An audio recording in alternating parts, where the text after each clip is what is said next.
Aloha. Aloha.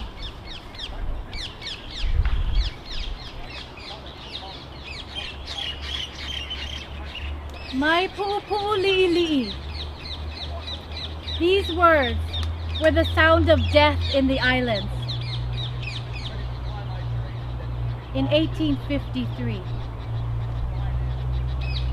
The arrival of foreigners in our lands brought many benefits: trade, wealth, Christianity, but they also brought darker things: violence, drink, and disease. So many of our people fell to the whooping cough, measles, and venereal disease. But nothing took such a toll as my pu'upu'uli'ili'i, the smallpox. In a mere 8 months, this cruel scourge took the lives of nearly 6,000 of my brothers and sisters. We died in the streets and in our homes. We died of neglect, born of panic. We died of fear. The missionaries and foreign ministers to the islands did their best to aid us, but they were too late.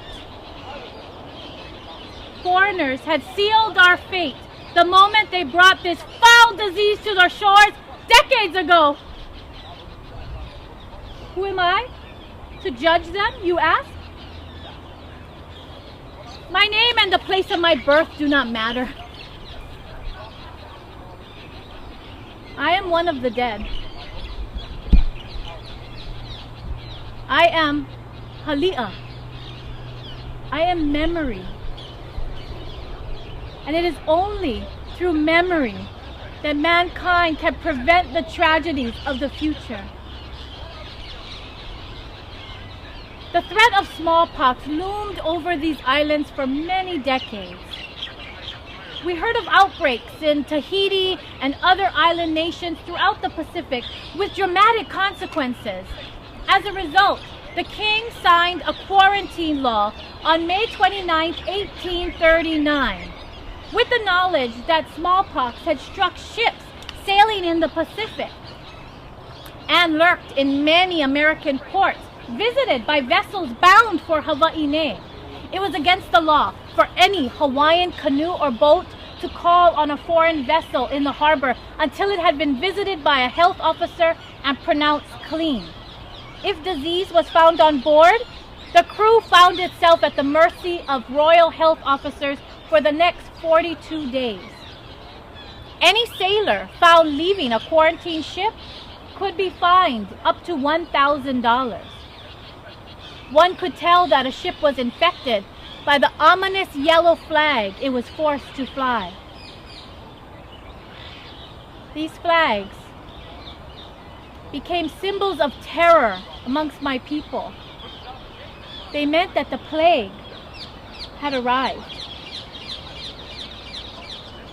In addition to the strict quarantine, the missionaries strongly encouraged vaccination throughout the islands. They proposed to open clinics in each and every seaport and to propose a fine on those who refused to be vaccinated. While this was a sound idea, the people did not know what smallpox could do. So even though hundreds were vaccinated at this time, most were not. And we quickly went back to our daily lives. After this scare, there were no more confirmed cases of smallpox for over a decade. And we and the foreigners thought we were safe. On February 1853, an American ship, the Charles Mallory, made port with smallpox aboard. Most of the crew had been vaccinated, but foreigners put them in quarantine for 2 weeks in Waikiki. They were scrubbed with saltwater baths, their clothes burned, and their possessions thoroughly fumigated. The sick man was brought to Honolulu and housed in a grass lodging on a reef so that he would be surrounded by water at high tide, a natural shield between him and my people. There he dwelled for 5 weeks mostly alone, for none were brave enough to go to nurse him. At times, the man would be alone for up to 5 days with no food or water. A member of the kingdom's Board of Health soon took pity on him, and with Kanaka Maoli, canoed to the reef every morning to prepare meals for the man until he could care for himself. After several weeks, the Charles Mallory was given clearance to continue on to New London, Connecticut, with the smallpox patient safely on board. With her departure, the harbor was emptier than it had been for 8 months. Word had spread, and ships avoided the islands. We breathed a sigh of relief. Many of my people had been vaccinated, and with this and other precautions in place, we believed we would hear no more of the dreaded smallpox. But it came back. On Friday, May 13th, 1853, a Kanaka came trembling to Marshall Park's office. He brought with him grave news. 2 Hawaiians were sick with eruptions on their skin at Mauna Kea Street. Park went to investigate immediately, and their fears were confirmed. The infected, a woman and a girl, were gravely ill, and Park took swift measures to treat and quarantine them. It was never clear how the epidemic actually began. Many accused the Charles Mallory of bringing the illness. Others blamed the American brig Zoe, which delivered several large shipments of old clothing from San Francisco to the island.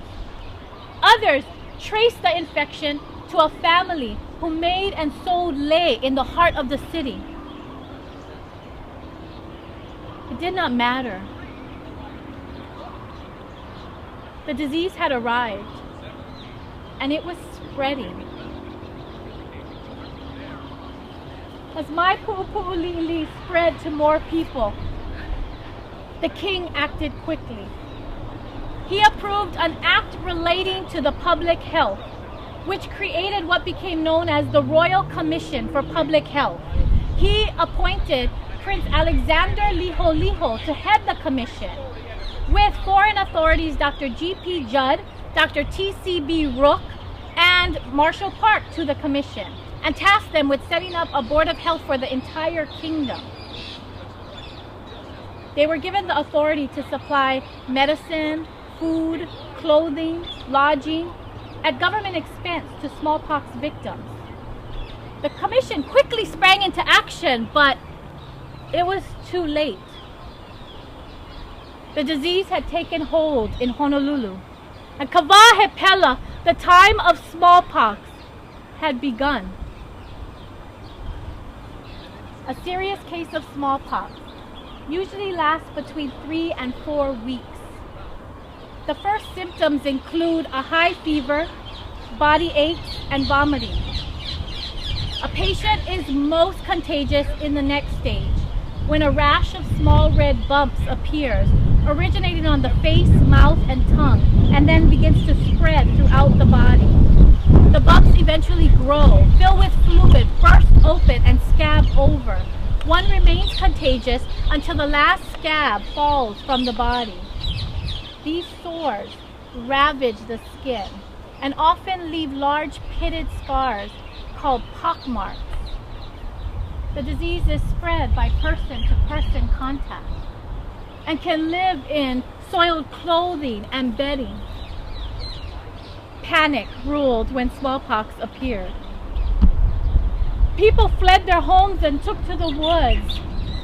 Crowds gathered for prayer and exhortation at the churches. In some places, people went as far as barricading bridges and roads and threatening those trying to move about with violence. Rioting became a very real possibility as frightened people proposed whipping and stoning those who violated quarantine. School and work were abandoned. The people seemed obsessed with the idea that they must pray or die. confusion spread throughout Oahu. Some tried to help the sick and dying. Others fled Mauka to the Hali'a of family members, who then became sick. Others were so fearful that sick relatives were left to suffer, starve, die, and rot unburied. The sick lost everything. Houses and clothing were burned. The board tried to replace the burned houses and provide clothing, but there was not enough money. The yellow flag was everywhere. It seemed as if God was sending His judgment on us. What could we do to save the dying people? Was there no way to save them? A few brave souls tried. To combat the spreading sickness, the missionaries and their allies, the government and the Board of Health, divided the city into districts and set up several hospitals. The first was built on the property Makai of Kawaihaʻo Church on Queen Street. For a time, the hospitals were the center of our efforts to combat the disease. But my people developed a mortal dread of them. Many died at the hospital. And my people watched as Dr. Hillebrand and other foreign doctors performed medical experiments on the dead. They were trying to understand the disease and cure it. But my people avoided the hospitals and fled into the mountains and valleys. And others sought refuge with neighbors and friends. They did not know that they were spreading the disease to those they loved. Dr. Hillebrand insisted that we immediately abolish our cultural practice of burying our family members inside our hale. He told us there was no method of spreading the disease more quickly. We watched one evening as police carried a dying woman from our village. Apparently, she had buried the bodies of her husband and son in a low pit beneath her and her daughter's sleeping mat. The girl, also infected with the disease, remained alone in the dwelling with her pet pig. She fully recovered from the illness in 2 weeks, but none were brave enough to go to her.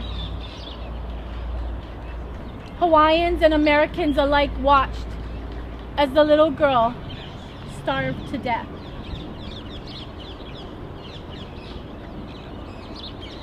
Despite widespread fear of government hospitals, many still sought refuge in them, and many eventually died there.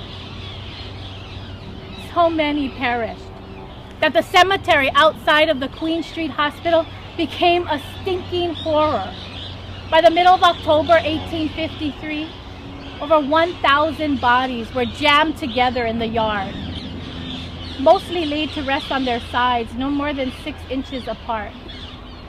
Because there was a severe shortage of laborers, with the promise of freedom, prisoners were recruited to dig the graves, but most graves were only dug 3 feet deep.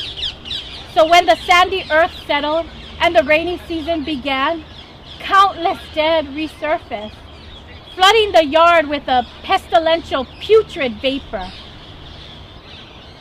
The problem of disposing of dead bodies was even worse outside the city. The death toll everywhere was unimaginable. Reverend Artemis Bishop reported that after the scourge had run its course, 1,200 of the 2,800 souls that called Eva home had perished.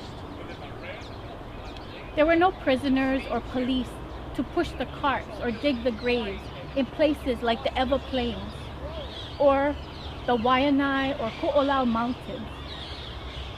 So the task fell to friends, family members, smallpox survivors. Many feared going near the infected corpses, So they abandoned them where they passed and tossed them into shallow graves without coffins. Wild hogs and dogs prowled unchecked through the villages, unearthing bodies, digging through the dirt. As a result, throughout the islands, animals, especially dogs, found wandering near Hali'a, believed to be the chief spreaders of the disease, were immediately rounded up and killed. By January 1854, the commission had declared the scourge at an end. The disease had merely been on our shores for 9 months, but thousands had died. It's hard to tell just how many were lost to the smallpox. Whatever the numbers were, we had survived, but things would never be the same. The smallpox changed Honolulu in many ways. School enrollment dropped sharply. Hundreds of ownerless cattle, mules, and horses roamed the streets. Businesses were forced to close because so many of Honolulu's workers had perished. As the off-season ended and the sailors and merchants came to crowd our streets and ports again, everything returned to normal. It was as if the rest of the world had slept peacefully through our nightmare. To them, Honolulu was just a tropical port of call. But to the survivors, the city had become a place of spirit. We were haunted by the memory of the ruthless plague that nearly brought about its end. We only hope that you will not forget, that our memory, our Hali'a, will live on in all of you. I don't expect you to remember me, but please, please remember us. Mahalo and aloha oko.